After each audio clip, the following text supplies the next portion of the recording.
SoCal Prep Report. I'm Randy Rosenblum. In a moment, we'll hear from our buddy, Tarek from SB Live. Good night for the Dodgers. They hammer the Mets again. That's good news. Up 3-1 in the National League's championship series, one game away from the World Series. We're going to talk a lot of prep football tonight, as we always do on SoCal Prep Report. We're going to talk Long Beach Milliken Rams football. They had the huge win over Poly last week.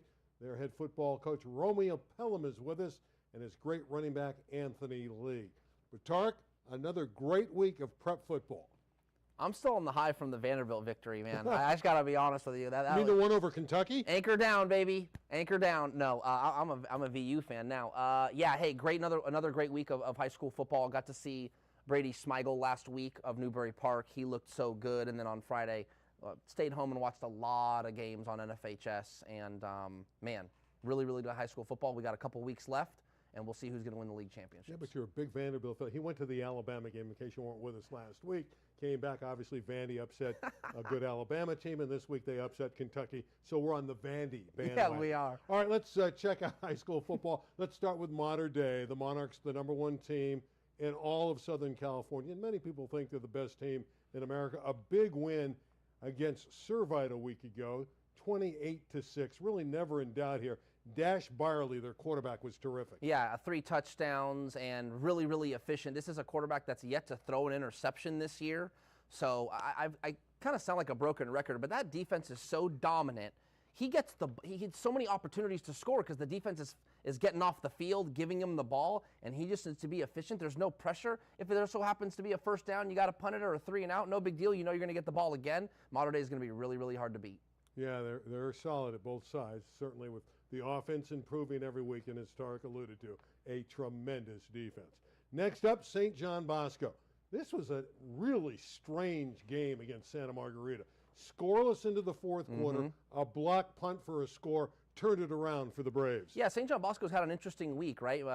Matai Fuiava, their starting quarterback for most of the year, out to Kahuku now, and so they've got a freshman quarterback, but these tight scores, Randy, in Trinity League play are not surprising to me because I've been telling everyone all year long, as good as this team is, they're very young. They've graduated like 60 seniors the last 2 years or something like that. So all these underclassmen are playing now, and it's their first time playing meaningful Trinity League games. So it's not surprising that the games have been tight, but it also shows how talented they are to pull out the victories. They still have Madden Williams, correct, a young wide receiver who is as talented as anybody. Orange Lutheran continues to win football games. They're having a great year. Olu over Jay Sarah, winning that football game 23-17. A terrific performance by Orange Lutheran. Yeah, you know, and again, that's another Trinity League team. Rod Sherman's doing a great job, and they've got so many weapons, and it's the defense too. And they've got, I would say, other than the Bosco and the Modern Day, that might be the third biggest offensive line in the league because they know how to move people around. And so that's going to matter on Friday nights. And so what's interesting to me is more surprisingly Jay Sarah falling again, starting 0-2. They had such a great non-league. I'm a little surprised they went off to an 0-2 start, and obviously one of those losses to Servite. And again, that Modern Day team is so good, so St. John Bosco. Just not easy to win games in the Trinity League, and that's one of the reasons Jay Sarah is stumbling a little during the league season. La Habra never seems to stumble. They win dramatic games. They got a 40-yard field goal at the buzzer to win this one. This was not an easy game against Huntington Beach, but the field goal won it. Christian Ramirez, 40-yarder to beat the gun. Yeah, again, when we're talking league play, anything can happen, right? These teams know each other. They know the schemes. They know the players. They know the coaches know each other. So things get a little bit heightened and nothing like a dramatic finish. Yeah, the Highlanders have won 6 in a row. They're playing terrific football. Long Beach Milliken. Again, we're going to talk to the guys for the Rams here in a moment. A huge win, a high-scoring game. That was not shocking. 53-40. Anthony Lee again rushes for one report was 258 yards. Another report said he had 287 yards. Either way, he scored 4 touchdowns. Yeah, he ran all over him. It was the Anthony League show. This is a young man I've been covering all season long. The guy just is almost unstoppable. So I know he plays a little defense too, but this was a huge win for Milliken in their program. I'm excited to hear what Coach Pelham will say and what things have been like during the week after the victory. But, you know, beating Long Beach Poly, that was, giving them their first league loss since 2009. That's got to mean something. So looking forward to chatting with him. There's our guest with one of his 4 touchdowns, Anthony League. He's got 19 on the year now. He's just having a tremendous year. He's on his way to Cal. Congratulations to the Rams. They win the football game, snapping an 81-game Moore League winning streak for Long Beach Poly. Coach Pelham, Anthony League, welcome to the program. Coach, obviously that one meant a lot to you. How much did it mean to finally knock off Poly? I mean, it's huge, especially being a Long Beach guy, born and raised, and played against Poly in high school, and never got an opportunity to beat them. And year 6 here with a special group, it meant a lot. It's history, and no one can ever take that away from the kids. Before we get to Anthony League, I got to ask you a simple question, Coach. How did you do it? I know you've got a talented team, but to break a streak like that, I almost feel like there's almost a psychological ceiling you got to break through, right? When you're taking on a team that's won 81 in a row in that league. How did you do it? Definitely. I think when playing Poly, it's the intimidation factor going into it. That's how it's been in the past. Last year, we took Poly to overtime and lost by 3. Our kids were fired up to play the game. Typically teams lose the game before they step on the field with Poly. It was different this year. Our kids were fired up, and they were ready to go take care of business, and they did that. Anthony League, tremendous game. Tell us about it. Obviously, you have a huge physical offensive line to help you out. But talk about why you were so successful against the Jackrabbits. Plan that they provided for me. Me and the whole line working together, and then the whole blocking for me. Me and my defense get stops, flying around, make big plays. Let's win this game. Anthony, I got to mention on Twitter, I saw that you bought your offensive line Subway. We don't see a lot of high schoolers taking care of their guys like that. I don't know if maybe the Poly performance gets them some in and out, but hey, just kind of talk about what it's like to bless your offensive line. We see it in the pros all the time, right? The quarterbacks, the running backs, they take care of their line, and you got a chance to do that with your team. Talk about that a little bit. I'll say it's a great honor, especially for them giving me to 1,200 yards on the season. I couldn't have done without them, and I have to feed them. Especially keeps big, so they can block for me. I love the fact that he's putting on weight for his offensive linemen to help him out. Coach, you lost the first game of the year against Downey, 69-68. For me, that's the most entertaining game of the year in prep football. But I know your football team has improved since then. Where's been the greatest improvement? I think in Downey was week 3, we lost to Newberry Park opening up. Right. We had to find ourselves after the Downey week, and we really had to dig deep, and that brought us closer, and brought the players closer. And, they really bonded, and they made sure that they didn't want to feel that way again, and we haven't, and that's the plan moving forward. Anthony, obviously, look, there's a high beating Long Beach Poly. Can't get too high, though, right? Talk about being a senior leader and understanding, hey, you celebrate that one, but you got to stay focused. Is that something you've been able to talk to your teammates about this week? Kind of talk about staying even keel because you don't want to overlook Lakewood and other more league competition you have the rest of the way. Yes. Monday when we came back after the win, everybody was fired up. But we have to keep our focus next game so we could win our league championship. But it starts tomorrow beating Lakewood. Coach, let's talk about that Lakewood game. Obviously, everybody knows when you win a big game, there's that psychological aspect of a potential letdown. Certainly, you've told your team all week, this is a game. You lose to Lakewood, you may not win the league championship. You may have to share it. So what have you told your guys about not letting down against Lakewood?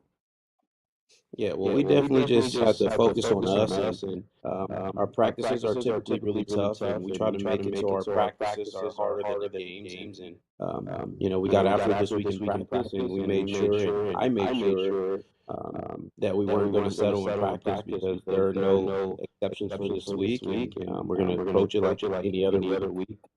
Poly was over Saturday. We enjoyed it Friday. Saturday we're going to Lakewood like the other week. There's no expectation besides dominate. Anthony, my last question for you, for viewers out there that aren't too familiar, I always ask players, describe your game. What kind of game do you have? I know what your game's like, but for those out there, how would you describe your game? I would say I try to balance it out with everything. Being physical, lowering my shoulder into someone, and DBs, linebackers to get to second level, so I could lower my shoulder or just run. So I try to branch out everything so I could keep the defense on their toes so they don't know what they're ready for. Coach, before I let you go, I got to ask you about the hat. I know you're not representing the Dallas Cowboys, so tell us why you're wearing the hat, and I think it's been a good luck charm for you this season. Yeah, I actually wore it one of the games I wore. We dressed up on Fridays, business attire. It's a business day, and I wore a cowboy hat, and players loved it. They wanted me to keep wearing it, and I went out and bought 4 more. So now I have 5 hats, and I wear it every Friday. And I'm going to continue to wear it as long as we keep winning. Well, you're winning. You're 6-2. You're undefeated in the Moore League. Congratulations on the terrific win over Poly. Best of luck tomorrow night against Lakewood. Anthony, good luck on not only the rest of the season, but next year when you go to Berkeley and play for the Cal Bears. Guys, thanks a lot. Thank you. Thank you. That's a good story. They finally break through. They knock off the Poly Jackrabbits in the Moore League. Yeah, they're going to be a team to reckon with, and we were talking with Coach a little before the show, probably a Division III team, and that's a really, really good spot for those guys. Not to say they can't compete in Division II, but Division III, they'd probably get a home game first round and be a real contender, and I think that's a really good spot for Milliken. Just by looking at their scores, I would say my concern with them, they obviously can score with anyone, but they lost a 69-68 game. This was 53-40. They give up some points. They got to keep guys out of the end zone for sure. Yeah, they got to keep outscoring people, and sometimes that's difficult. Teams in the playoffs are usually pretty good defensively. All right, let's take a look at Tarek's SB Live CIF Southern Section Football Top 10. This is a good one, and I wonder who's number 1, Tarek. Never heard of them. Mater Dei. Yeah, Mater Dei number 1, Bosco number 2. You know, Mission Viejo at number 3. That's basically been the same all year long. The team that's crept up over time and has won 5 in a row is Corona Centennial. They've kind of been down at like 10, 9, and then they got a big one against Marietta Valley this week. That'll be a huge, basically Big 8 league championship game, and that's why Marietta Valley is at 9. They're 6-1, and Dorian Hose deserves a shout out. Their running back has been. I joked around on Twitter. I said there's been rumbles of a statue going up for him because they haven't had Bear Bachmeyer this year, who's a Stanford commit and pretty much like Marietta Valley, legend per se. He's been out due to injury. So Dorian Hose has been doing most of the work for that offense, and they've been having a great year. They're destined for Division II. So anyway, all that to say, I bring up Corona Centennial because they're in a spot where I don't think a lot of people are talking about them, Randy, and that's probably how Matt Logan just likes it. I wouldn't be shocked. I'm going to throw that out right now. Okay. That it's Mission Viejo and Corona Centennial in the championship game down the road. Yeah, they're the underdogs because everyone's saying Bosco and Mater Dei.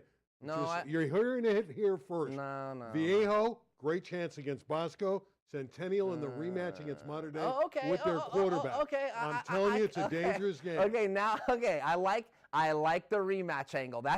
Randy, that's good. I like that right there. However, it would not be far-fetched if Mission Viejo knocked off Bosco. I'll give you that. To me, when you say Mission Viejo playing Centennial, it would take 2 upsets. I'm cool with 1 upset happening.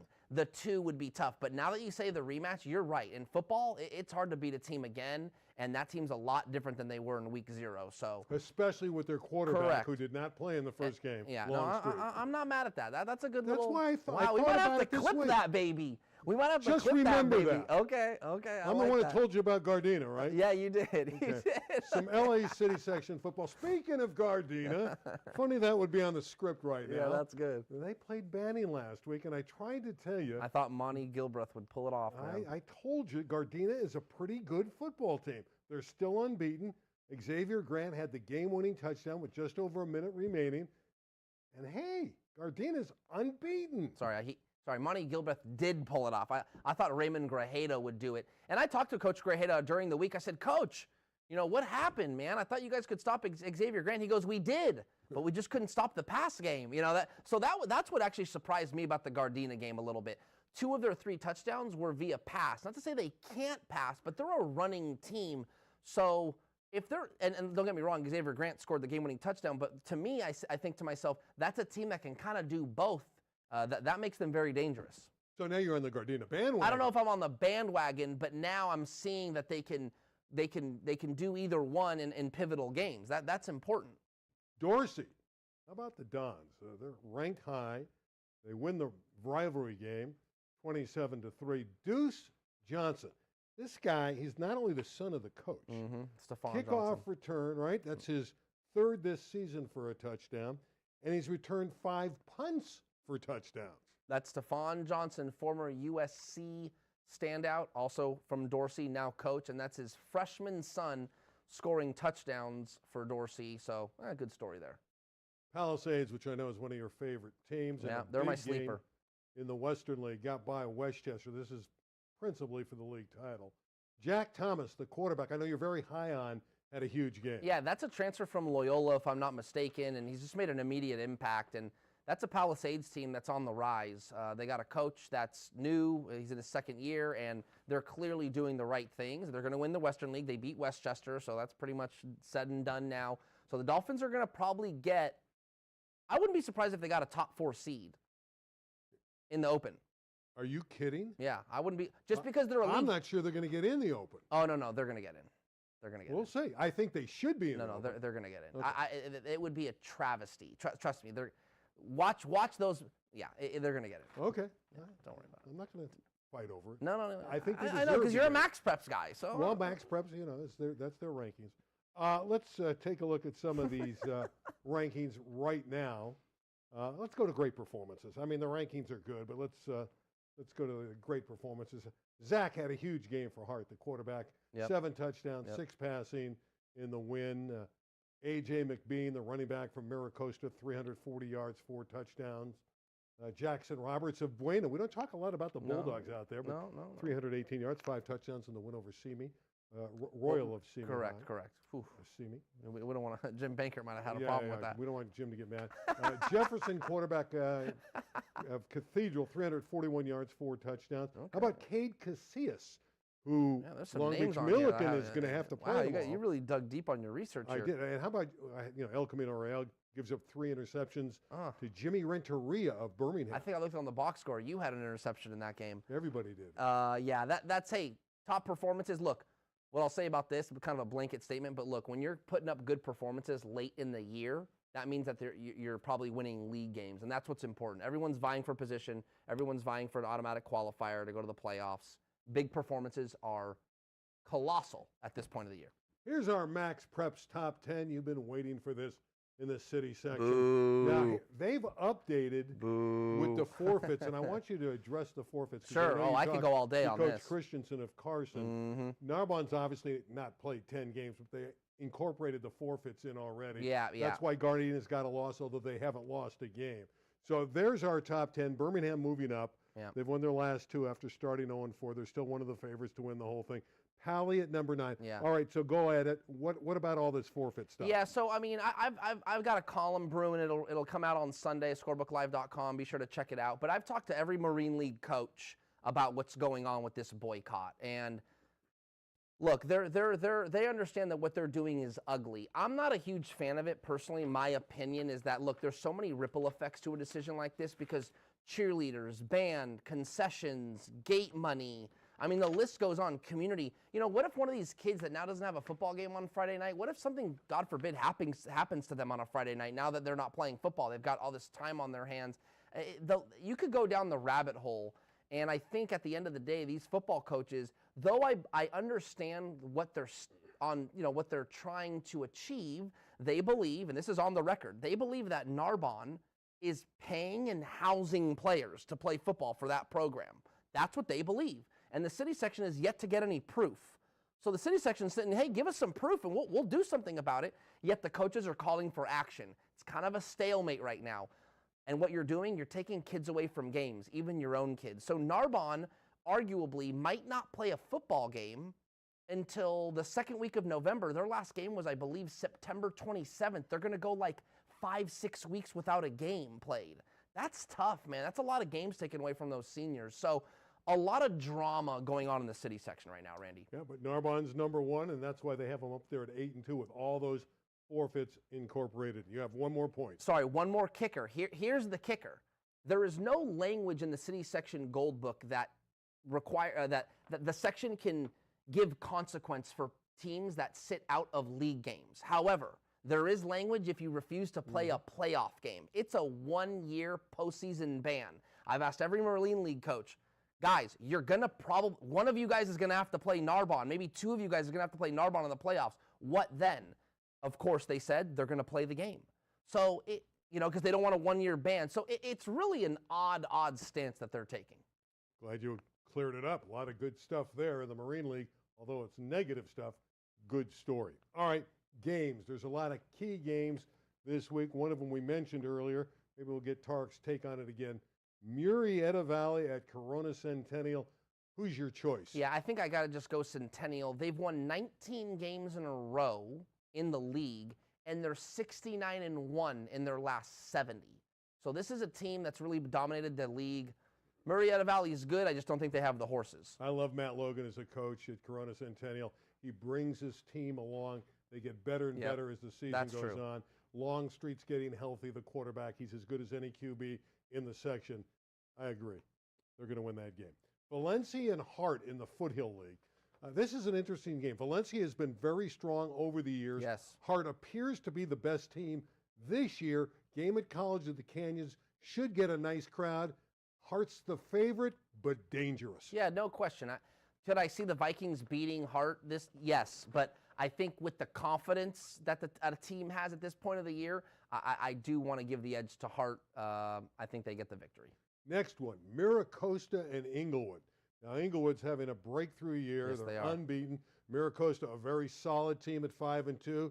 Is this a potential stumbling block for Inglewood? I don't think so, though it's a good point. Miracosta's going to be, they're well coached. They're always prepared. They don't always have a ton of athletes, but boy, they usually know how to play physical, and they always play games tight. You don't see Miracosta getting blown out. They find ways to muck up a game or give themselves a chance in the final quarter, but I think Inglewood just might be a little too talented. Modern day Jay Sarah. A couple of weeks ago, people were saying this might be the best game in the nation tomorrow night, but right now, modern day, on the road in the Trinity League. Any chance for Jay Sarah to beat him at home? Yeah, I think right now Jay Sarah's kind of looking at themselves in the mirror like, man, we've lost the last two. There's probably some insecurity about that Jay Sarah team right now, and I'm just being honest. That's not a shot. Hey, man, you were looking really good. You go into Servite, and Servite puts it to you. And then they had a rough game last week, so I don't see them taking down Modern Day simply because it's Modern Day, but I don't know if they keep the game close. You got to have confidence when you're playing Modern Day, Randy. There's good games this week. We have a lot of them. Here's another one. Mission Viejo and San Clemente. Yep. San Clemente, they knocked him off San Clemente last year, right? Correct. So this is the game that put San Clemente in Division I and put Mission Viejo in Division II last year. And Mission Viejo went on to win the Division II championship, beating Servite in the final, then went on to win a regional and state championship. So I don't see that playing out this year. I think San Clemente, good team, so on and so forth, but they play what's now called the Alpha League. So there's only 4 teams in that league. Wins matter in that league. You got to finish only in the top 2 of the 4 to get to a playoff berth. So I don't see Mission Viejo dropping that game. Another great game is Los Alamitos and Edison. 2 really good programs colliding. Yeah. This is in the this is another Alpha League game. So those are the 4 teams: Mission Viejo, San Clemente, Los Alamitos, and Edison. This is a toss-up, but I will give the edge to Edison. Los Alamitos has been very up and down this year, and I'm just not sure what's going on over there. So give me the Chargers. Let's jump into the city. Banning and San Pedro, yes, they will play. Other Marine League schools are playing. Banning, San Pedro. Banning coming back to earth, and San Pedro has stumbled a little bit recently. Yeah. We thought San Pedro was like a total juggernaut, and they've fallen on their face a little bit, and Carson put it to them. So that's a total toss-up. I'm going to give the edge to Banning. I feel like maybe they're the ones that can pull it out. I like San Pedro on that game. Okay. I really do at home. I think they'll bounce back. How about Gardena? We love this Gardena football team, but I think this is a dangerous game. Yes, it is. And remember, Carson at home is very, very good. Christensen's got that team going. Yeah, I think I like the Colts. Give me the Colts. I got to go with Gardena. I went with them last week. Yeah, I you think did. they'll pull it off, although I would not be shocked if Carson knocks them out. And the last game in the city this weekend we want to see, it's Venice at Palisades. Venice has been the team in the Western League in the city for so many years, but Palisades has taken over that banner. They're the squad now. Yeah, and that's a rivalry game pretty much. I mean, yeah, that's generally those three teams in the Western League, Westchester, Venice, and Palisades, generally the teams that are vying for that championship. Again, Venice, it's a game on paper that's a rivalry, although Venice isn't very good this year. Just being honest, the Gondoliers haven't been super competitive. Some of their losses are a little questionable. However, Palisades has been taking on some Southern Section teams, and I think they're better prepared for that game. Tapui is a great defensive lineman at Mater Dei. He is committed to Oregon. Yeah, that to me is probably one of the most dominant football players in high school football this year. Tapui. I mean, we're talking like 300-pound lineman up front. I mean, wreaking havoc. 2, maybe 3 guys need to stop him. He's in the backfield. He's breaking plays up. He's tremendous, and he's only a junior. Flag football in the Southern Section Saturday. 5 divisions. They will name the pairings for the first ever playoffs in the Southern Section. Yeah, looking forward to it. Yeah, that's only in a couple days, and I think it's good for the Southern Section. We know that the City Section had their flag football playoffs last year. That was kind of the inaugural year. Now the Southern Section has their inaugural championships for the sport. So this is a sport that's grown. I think I want to say both sections, it like dang near doubled in participation, right? So we knew it would boom, and here it is. So why not crown some ladies CAF champions as well? Yeah, last year in the city, Birmingham won the upper division, and the division right below it was won by Verdugo Hills. This year we're going to get the Southern Section champions. That should be great. By the way, I had to check McKenna Cook of Orange Lutheran. Oh, yeah. You know, they're 19-2. They're done until they get their pairing Saturday. You know how many touchdowns she's thrown this year? Okay. Remember, they play more games. I know, 19-2, so that's 21. 2 touchdowns that came. Now that's like 42. I'm going to say she's thrown like 60 touchdowns. I'm going to say like 60 touchdowns. That's a great guess. She's thrown 80. Oh, my God. And in her last game against Santa Margarita. So she's throwing like almost like 4 a game. Yeah, she had 5 and 303 yards in her last game. You're stunned. That's tremendous. That's awesome. 80 touchdowns? 80 Oh, that's all touchdowns. throwing? Has she ran for any? I don't think so. Okay. Although she runs a little bit. Yeah, well, she's a soccer player. Yes, a soccer player. And you know this? Only a sophomore. She threw the shot put. Wow. Yeah, that's why she's got that strong I've arm. said this on Twitter, and I've said this, and I think I've even said it on this show. If the NCAA ever gets to scholarship women's flag football, McKenna Cook is an athlete I see as like a scholarship flag football player. Just what an athlete she is, man. And not to mention, I've watched her highlight. She's fun to watch. I mean, the athleticism, the arm talent. Put her on TV, baby. I'd like to. You know, it's also interesting. I love the stats. You know, it's funny to look at these different stats from some of these players. You have receivers with 100 catches, 1,500 yards. Yeah. Because they're playing It's more all games. well. It's fast. It's all offense. There's no 100%. It's 7-on-7. All right. So what are you doing this weekend? Okay, so this is a good chance to it wasn't on like game to watch, but I have to promo SoFi Stadium. Servite St. John Bosco at SoFi Stadium on Friday night. Tickets are only $40. Generally you want to go see the Rams or the Chargers, you're talking like $200-300 just to get in the building. Hey, an opportunity to get to the stadium, watch good Trinity League football, and not have to spend too much money. So that's where I'll be on Friday. Really looking forward to it. How much is the parking, though? I don't know what parking is. I get to park for free. You got that media credential. Yes, I do. You're cheating. And what do you know what parking is? Maybe $20? At least, I would Yeah, think. it might not be. I don't know. That's a good question. I don't know that off the top of my head, and I probably should. But As a reporter, you need to get that answer. yeah, you're probably right. I don't think it's going to be anything super daunting. I don't think it's a make or break. If Are you're you going to to Vanderbilt, Ball State Saturday or no? No, I won't be at Vanderbilt. I will not be at Vanderbilt Ball State. I'll have my eye on those girls flag football playoffs, Right. and then I'll watch a little USC football at 1 o'clock. All right, sounds good. We'll see you next week. Can't wait. It's a wrap-up. I want to thank our guys from Milliken. We're going to throw the papers again. Camera 2. Romeo Pelham and Anthony League, Coach Pelham in the running back league. All right, we're going to take the camera shot, and we're going to show off Tarek's arm again Camera That's it two. for SoCal Prep Report. We'll see you next Thursday night. Good night, everybody. There it goes.